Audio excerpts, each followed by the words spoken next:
Honestly, we're coming into a recession. The Feds have it docked up in both, to raise the rates another 2 times. They just raised the prime rate 3/4 of a point last Wednesday. Yeah. Rates are going up. I believe they're going to trend up to 7.5%. And then I think, this is my humble opinion, I think by the time we hit September, we're going to be in a full-blown recession, right?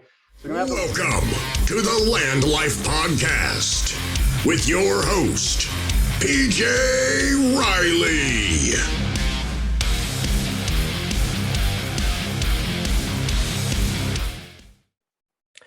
Hey guys, welcome to the LandLife podcast. My name is PJ Riley.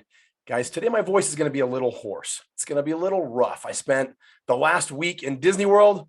I want to throw a plug to my dad. So being that it was Father's Day yesterday, he retired recently and he says, you know what? I'm going to take the whole family, grandkids and everybody to Disney World. So we were all like, you sure about that? You want to take all of us? He's like, yep, I want to take everybody. So last week we went to Disney World. We tore it up. It was as hot as the surface of the sun out there in Orlando, but it was a good time. We all had an awesome time. Guys, today we got an awesome guest. We got Herman Combs.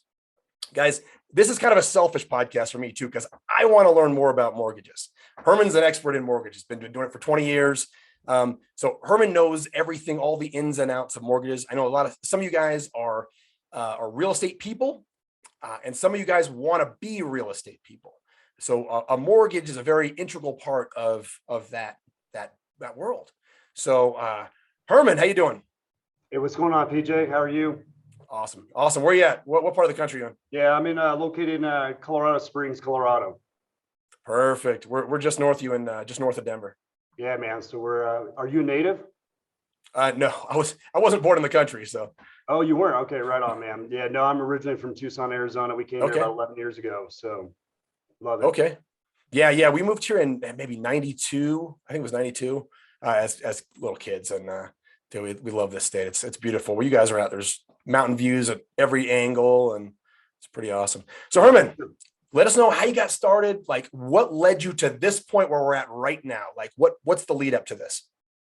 Well, I got in the industry in 2002 and I was 24 years old. I literally was 3 months married.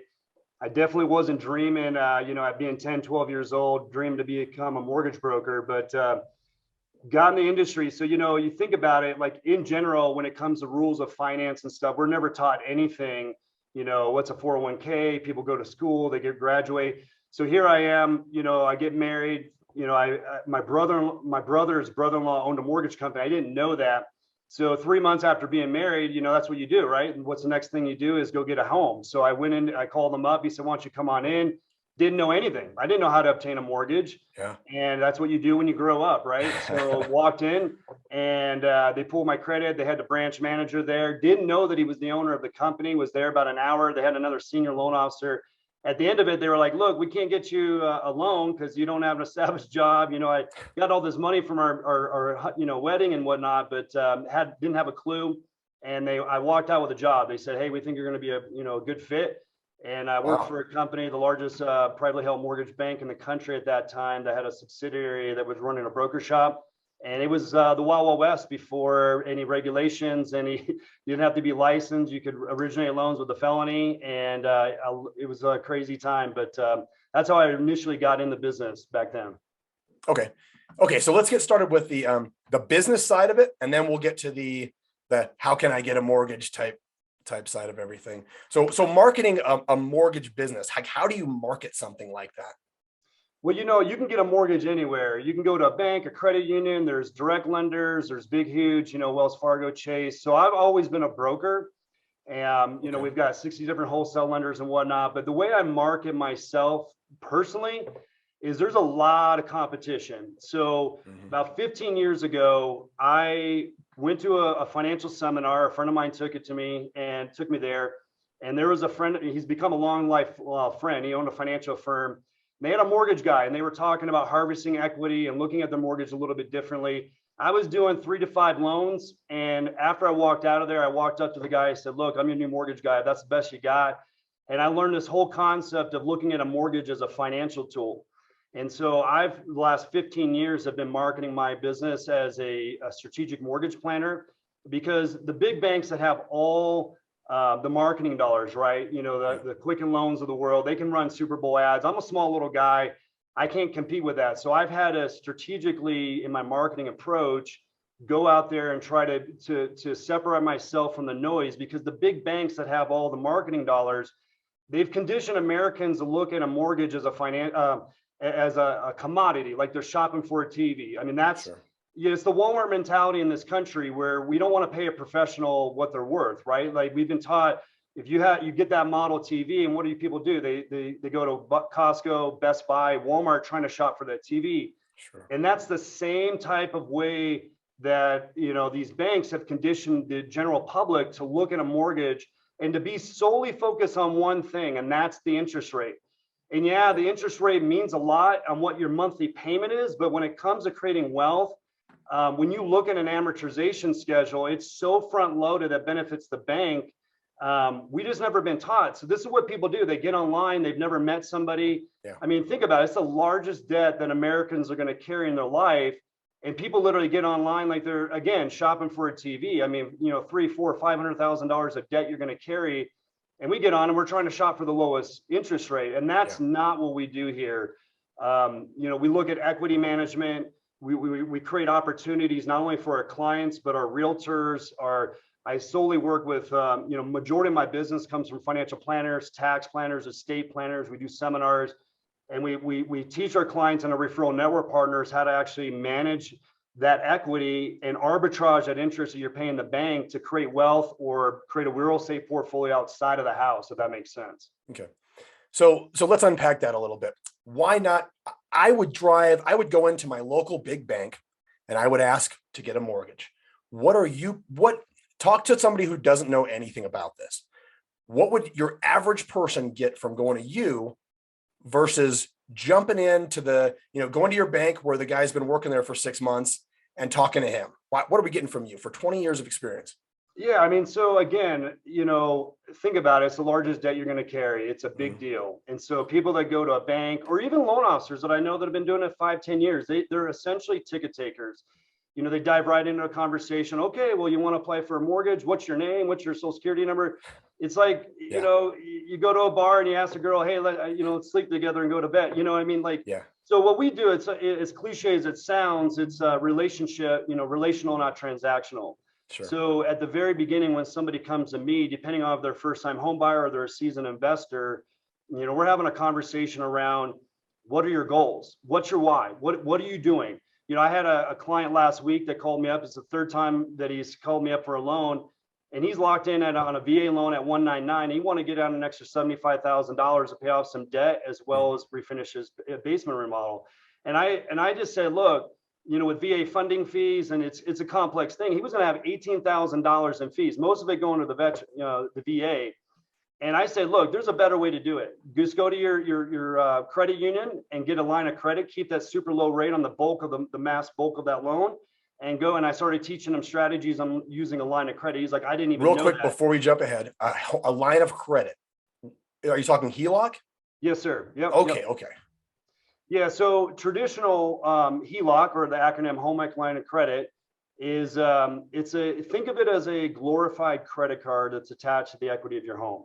So let's say you have a $300,000 loan balance, your house is worth $500,000, you've got $200,000 of equity. You can go down to a credit union. I have lenders, wholesale lenders that offer, but to be honest, we're not as competitive on the wholesale channel than we are if you go down to a local bank, a local credit union that's going to actually service it. So I teach my clients on that. He was only drawing out $75,000. So I said, look, you've got $200,000 of equity there. Let's go to your local credit union. It'll be super cheap, super quick.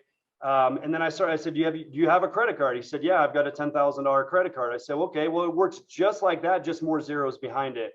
Yeah. It's interest only, it's adjustable. People get nervous about lines of credit because they hear the term adjustable rate mortgage, but they never stopped doing, you know, even in the crash of 2008, they never stopped doing home equity lines of credit because they perform. Now, what the big deal about ARMs is when, you know, the crash in 2008, people might have had a super low rate on a 2-1 ARM. It was fixed 2 years, and then it might have jumped up 3 or 4 points and changed their payment by $500, $600, $700. And that's what caused a lot of people to not be able to make their mortgage payment during the crash of 2008. Okay.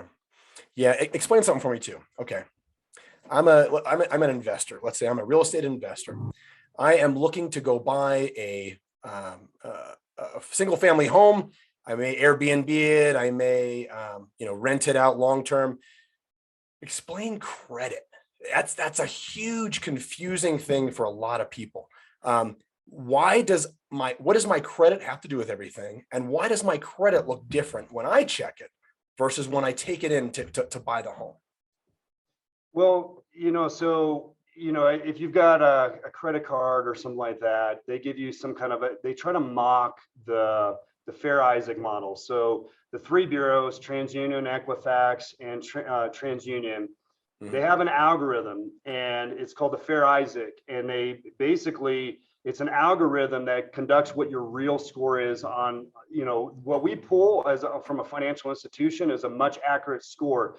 So what happens is the Credit Karmas of the world, or if you've got a Discover card or your Chase account, you can log in and they go, hey, your score is 790. And then I pull it in at 730, right? Yeah. Because what they do is they try to mimic it, and they try to make that algorithms and everything to match, even though it's not. Because if they were checking your score every month, your score is going to come down. So in the mortgage industry, the higher the credit score, the better interest rate you're going to get. So it's advantageous for anybody out there trying to invest into real estate, looking to grow their portfolio, or just even obtaining a home. You get a better deal on the interest rate by having the credit score being higher at that point. So there's a lot of factors. I actually taught a class for 5 years for the state of Arizona for continuing education courses solely on what credit is. I mean, I could talk your ear off for an hour. There's a lot of factors. I mean, I'll just hit some of the three. Give us the Cliff Notes version. Yeah, so the biggest things that affect a credit score are, obviously late. I mean, if you've got any kind of major foreclosures or default, you had a repo on a car, those are obviously huge catastrophic things, right? Other things are, believe it or not, is if you've got a credit card, high revolving debt. So if you've got $1,000 credit card and you've got that maxed out, it's going to drop your score probably 20 to 30 points at least, because it's a game. This model is a game. So we teach our clients to keep it about 35% of the balance on that revolving credit card or lower. Okay. Make your payment on it. It lets the creditor know that you're using the credit, but at the same time, you're not, you're good with your money, and you're not you're using it to frivolously spend or live off of it and so forth. So by keeping a balance on it and making those payments, it actually boosts your credit up higher than if you just, a lot of people will pay it off before it even records. That's another thing. You use it, and then if you pay it off before you incur interest on it, the bureaus the creditor isn't even reporting to the bureaus for you to get credit on that. So that's something to think about as well. Okay. When you're establishing credit. So pay off your credit card before the bill is due. No, I'm saying you rack it up, keep it about 30%, keep a balance, incur interest on. I'd rather incur interest on $300 and get a better, have a higher score and get a better, rate, borrowing $400,000. Okay. All right, perfect. Let's work out an example for a real estate investor. I'm looking to buy a home for, let's say, do you work in just Colorado? I'm not. I'm licensed Florida, Washington State, Arizona, Oregon. Yeah, so a lot of different states. Awesome. Let's say Florida. We're going to buy a $200,000 home in Florida, because it is possible. It ain't possible in Colorado, but you could do it in Florida. What do I need down? Let's say I'm brand new. I want to start investing. What do I need down? What do I need when I'm approaching you?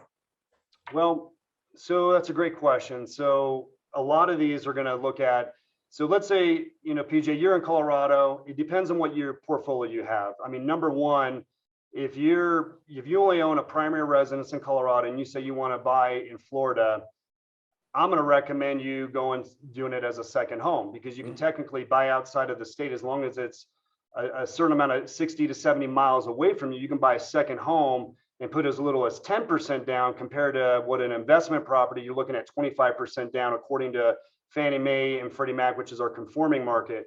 Okay. Now, the reason I've been a broker for so many years is I'm not captivated by a product or an entity. And so I've got lenders that we call, and it's almost like a dress up from the subprime age before the crash of 2008. We call them non-QM, non-qualified mortgages. So I've got investors that don't play according to the Fannie Mae, Freddie Mac guideline that we have. So it's interesting you say this. So one of my top products right now that we're pushing, a lot of my realtors are eating up right now because the market has gone up. I mean, rates are hovering 6.25 right now on a traditional for a primary home. We've got a program called DSCR, which is debt service coverage ratio. Okay. And what it does is we can actually take a loan application. So we know that there's a lot of people, you're self-employed, right? You probably, according to the tax law, you can write off your tax. You don't want to pay Uncle Sam what you don't need to, right? Yeah. So we have a lot of benefits being self-employed. So you get a guy that makes $300,000 a year, but then he shows on his adjusted gross income on his tax returns, he makes $60,000, but he wants to invest into real estate. Mm-hmm. So what we do, this type of program, we can get him in with 25% down on the loan application. We don't even put that he has or she has we don't have to show that they're employed. So we pull credit. We've got to verify the assets and the source and seasoning of the down payment and the closing costs and the reserve requirements. But the way that the debt service coverage ratio, actually, we can use the rental analysis. So when we order the appraisal, we can ask the appraiser to do what's called a rental market analysis and tell us what the going rent in that area within that, comparable. If it's a 3-bedroom, 2-bath near the beach, what are they renting them out for long term? And as long as that property cash flows compared to what the new proposed mortgage payment is, we've got a deal. And we can do interest only. We can do a 40-year note on that, stretch that payment out, keep that. We can even do it on Airbnb. If somebody's been doing Airbnb for more than a year, we can go to AirDNA and find out how long that property's been rented for and so forth, and what is cash flowing. And as long as, so if the new mortgage payment's $2,000 and it's cash flowing at $2,500 a month, we have a loan for somebody to buy a property, putting 25% down without even verifying that they even have a job. Wow. That's a pretty hot product right now. So in that case, what would their credit have to be to apply it for something like that? Well, a range. You don't need to give us the exact number. Some of my investors on that specific program are going down all the way between 660 and 680. So, oh, wow. I mean, you don't have to have A+, 740, 760, 780, 800 credit scores to get into a product like that and start building a real estate portfolio in this time. Okay. That's good to know. So I looked at I looked you up online a little bit. You said your goal is to be your trusted advisor for years to come, not one transaction. Running a business like you run that's got to be super difficult. You're working with a mortgage. You get these guys their mortgage, and they don't buy another house for 10 years. How are you keeping that relationship alive through the course of from one house to the next house? Great question, PJ. So you think about it again, there's no loyalty in this. I mean, think about it. When was the last time that you were at a family gathering or a barbecue or something like that? Yeah. You'll hear somebody talk about their trusted financial planner. They might brag on their tax planner, but you never hear them saying that, hey, I've got a trusted mortgage advisor, a consultant, a planner in my corner. So that's number one. I have to say that I made a lot more money early on in my career because I didn't understand the value of a client and repeat business. So I was just churning and burning a lot of people and not understanding that the true value of a long-term sustainable business is adding so much value in speaking to, and tailor making a mortgage that actually works in conjunction with the rest of their financial goals. So that's number one. And then also, so again, once I do a loan, and because I'm a broker, I don't service that note, meaning I'm not taking the mortgage payments. I'm not managing their property taxes and homeowners insurance through escrow account. So I've got to give such value to my clients that when the rates drop or they're wanting to do something, maybe they had another baby and they're wanting to, get into a bigger home, that they think of me first. And I built that reputation because they know I'm going to shoot them straight. They know we're going to speak to their why. And it's not just about the interest rate. It's not just about fees. It's about, again, looking at your mortgage as a financial tool. So we've taken that more holistic approach. Again, I probably could do a lot more business by churning and burning people, but I'm humbled when somebody comes back. So that's how we actually market. We're out there trying to create opportunities. Like you said, hey, if somebody buys their dream home and they never buy something for 15 years, we start having, conversations we're talking about. I think a mortgage is the worst place to store money. And there's a couple reasons why. Number one, think about it. If you've got $200,000 of equity in a home, there's a 0 rate of return on that money. Yeah. The value of the property, is going to go up whether you have a zero balance or you have a max out to the hill. So we teach this isn't for everybody. I know these types of strategies, again, I don't know who your audience is, but yeah, it's no, I think they'll like this. I don't think I've ever heard that before from anybody in the housing industry, period. It's not a good place to hold your money. Usually it's the opposite. Yeah, well, and I'm not knocking, but the Dave Ramsey is like, get a 15-year mortgage that's really high. Now you don't have any cash flow, pay that off for 15 years. And now you get a free and clear, and it saves you whatever, your $2,000, $2,500 a month. But what we do is, okay, where can we create opportunity? Because what has wealthy people learned? What do wealthy people do differently than the average person? They understand there's only 24 hours in a day. And so they understand that there is a thing called good debt, right? Mm-hmm. So there's bad consumer debt, credit card debt, getting into auto loans or buying boats and whatever, right? Not to say that you can't do that, but that's how we're a nation of debt. $30 trillion is our national debt right now, right?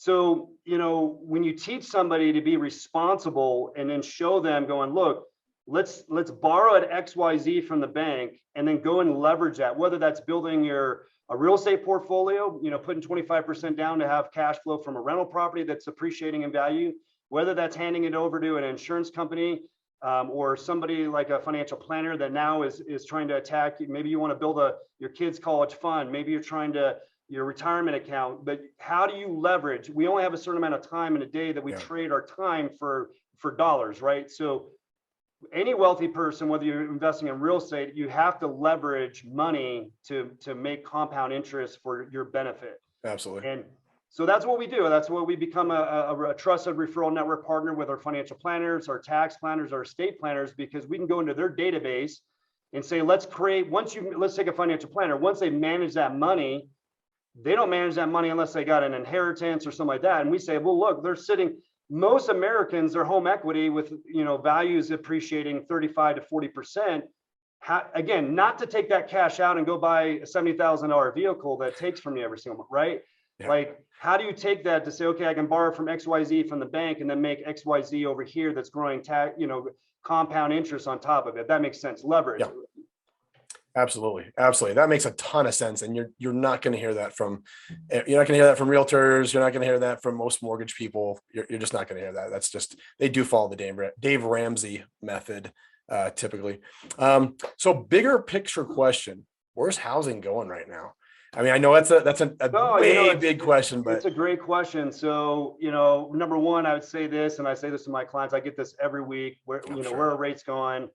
Number one, my crystal ball is cracked today, right? Because if I really did know where the markets were going, I wouldn't be doing mortgages. But anyway, so here's what I believe. I mean, honestly, we're coming into a recession. The Feds have it docked up in both, to raise the rates another 2 times. They just raised the prime rate 0.75 point last Wednesday. Yeah. Rates are going up. I believe they're going to trend up to 7.5%. And then I think, this is my humble opinion, I think by the time we hit September, we're going to be in a full-blown recession, right?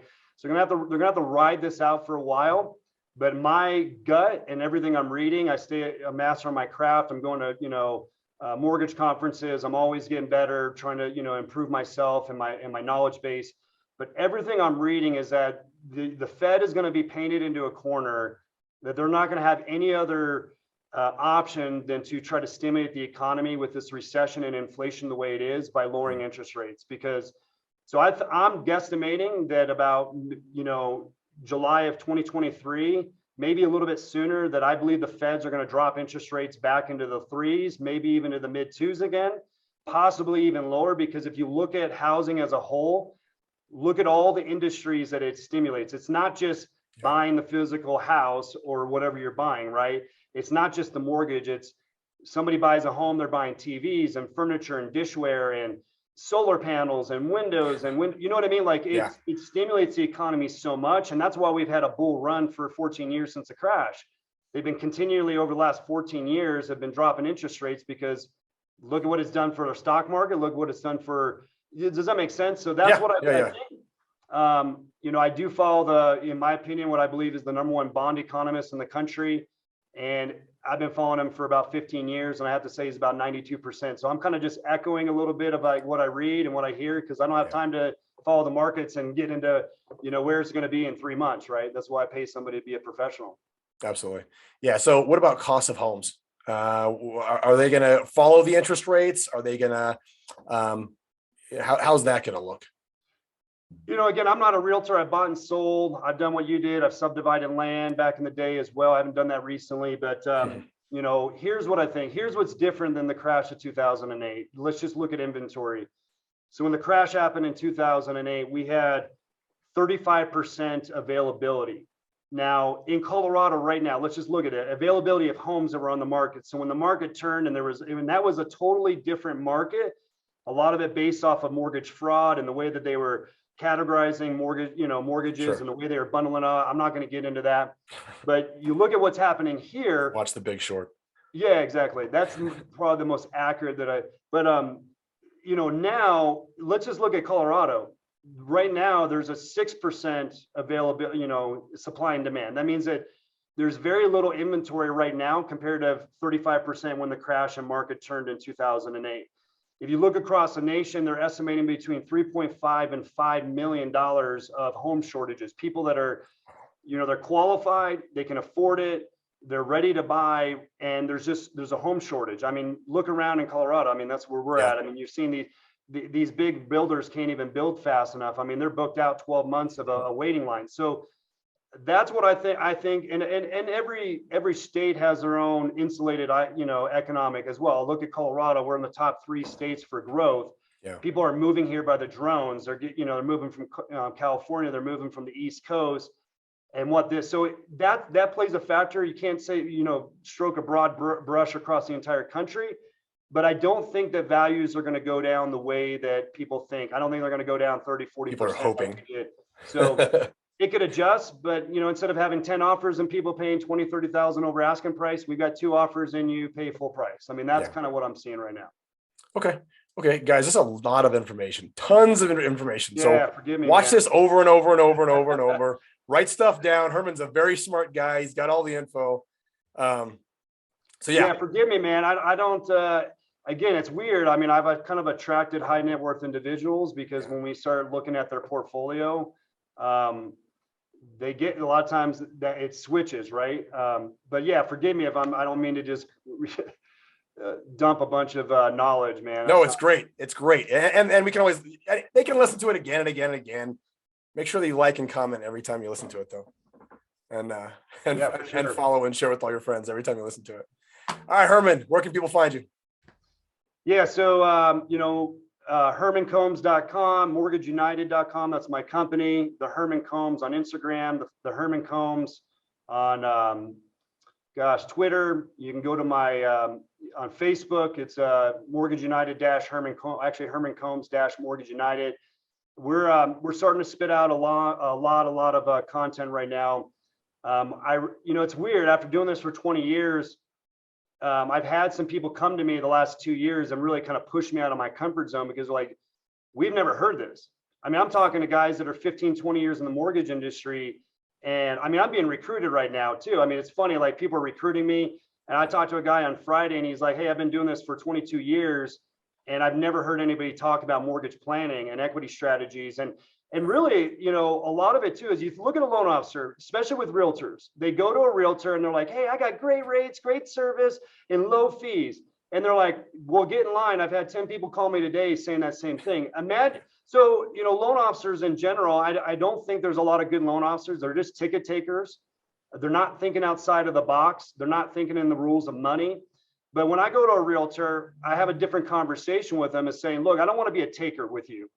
Because the moment you ask a realtor or anybody that you're trying to do business with and say, do business with me, you're asking for their commission in their pocketbook. And so we go in and say, we want to be a giver, not a taker. We want to be an asset and not a liability to you. And so my top realtor last year made an extra $75,000. He's been doing it for 15 years. I started working with him in 1 year. And the opportunities that we created for him to have more listings, more, purchases and things like that, it made him an extra $75,000. He said, man, before I met you 14 years, I never had one lender ever give me any business. So we fish out of a different lake, we drum up business and we pass it off creating opportunities and deals for our partners, if that makes sense. Yeah, absolutely. Yeah, guys, relationships are huge. They're so important in this industry and any industry for that matter. Build good relationships and treat your customers right. I mean, if you're just trying to sell your customers, they're going to know right away, immediately. But if you're doing like Herman's doing, you're building a relationship with them, asking them actual questions about how, what they want to see in their future. All right, Herman, here's the big question. You ready for it? I'm ready, man. Here's the big question when we finish off every podcast with. We buy land. LandLife. I buy and sell vacant land. If you could buy land anywhere in the entire world, where would it be and why? So from because you did prep me on this, so I appreciate it. Two places. I mean, I've always dreamed about, I grew up in the desert. I've always dreamed about being around water. So this is more of a fantasy, right? So, the guy that's working with me lives, they just moved here from Hawaii. So I've thought about Hawaii, or even really Costa Rica is a beautiful area as well. But for practical senses, to be honest with you, where is sustainability? I don't know, I'd love to pick your brain off camera, but we live in Colorado, we're in a dry, climate, right? There's very limited water. We've got some water restrictions right now going on. I've been looking at Tennessee, I've been looking at Alabama, Arkansas, some of these fertile areas. The country's changing, again, not getting into politics and all that, but sustainability. Where my wife grew up on a 40-acre farm in Pennsylvania, so nice. It's been in her heart, in a sense to I mean, not that I want to be a hillbilly, country bumpkin or anything, but I am thinking outside of the box of there's a lot of uncertainty right now. So I don't know if you could speak to that, but those areas, Arkansas, Alabama, Tennessee, where you can buy some land, there's rivers, there's lakes, there's water. The growth cycles are much more forgiving than we've been trying to grow food here for 8 or 9 years. And man, it is a lot of work for very little harvest. So we've been thinking on that because, there's a lot of things going on the earth, and we won't get into that, but those are my two places. Awesome. Yeah. Arkansas, Alabama, Montana, all those places are blowing up for vacant land. People want to be out in those areas right now. Arkansas, especially, it's kind of surprising because we work in Arkansas and eastern Oklahoma, all through Arkansas, mainly on the western side. There's tons of lakes. They're literally everywhere. You could build out there, and there's not a ton of rules either. Why are your clients going there? Why are they going to Arkansas? What is it? Politics? Is it, absolutely. The vast majority of our clients are they want to get out of specifically Colorado, the East Coast, California. They want to leave those places, and even if they don't leave, they want that place to own where if they had to leave, they could go. Those are some of the things too. I mean, I've seen in 11 years being in Colorado, we have shifted so much, man. I mean, we knew about it. We when and I don't want to get into politics. I don't really care about the marijuana legalization, but when that became legal in Colorado, we owned land all over the state, and we started getting tents all over our properties. Really? People would just pop up tents in the middle of the mountains too. I mean, these are not habitable places in the winter, so they'd go out there in the summer, put up tents everywhere, all over these communities. Without your authorization? Absolutely, yeah. They didn't care. They would just show up. And they would just show up there. And then when it became winter, they want the community to take care of them because they weren't capable of handling. They couldn't live in a tent in a Colorado winter. I mean, it's very, very cold up there. And there's animals and all kinds of stuff, and they didn't like it. So then they wanted the community to take care of them. So just kind of sent a lot of smaller communities in like a downward spiral where they couldn't afford to keep these guys. And then the law enforcement had to quadruple their efforts. They have like 3 sheriffs in a small town or in a small county, and they have to cover all these new problems: drugs, crime, child issues, child welfare issues. You pull up a broken down RV and you leave it there. You have 4 kids in a broken down RV in the middle of nowhere, and they want the community to take care of them, give them free food and take care of them. And and it wasn't possible. They couldn't do it. Yeah, when they legalized marijuana in El Paso County in Colorado Springs, it was about a couple of years ago. I went to this business meeting. I thought it was a business meeting, but they had like the police chief there, they had the sheriff there, they had 2 ER doctors, and they were talking about the effects of legalization of marijuana. They said just in El Paso County, which is down in Colorado Springs, that there was over 600 illegal grow shops. Yeah. They had 3 South American cartels that have, set up shop here. Yeah. They said crime as well as homicide rates in a 6-year period of time had gone up 35%. Yeah. And it was all related to one issue of legalization of marijuana. Now, the truth is, like, do it. I'm all for freedom, right? Sure, absolutely. But they didn't, so, hey, you want to smoke? Great. It's medicinal, whatever to each his own, right? Mm-hmm. Overeating can be bad for you, right? Yeah, right.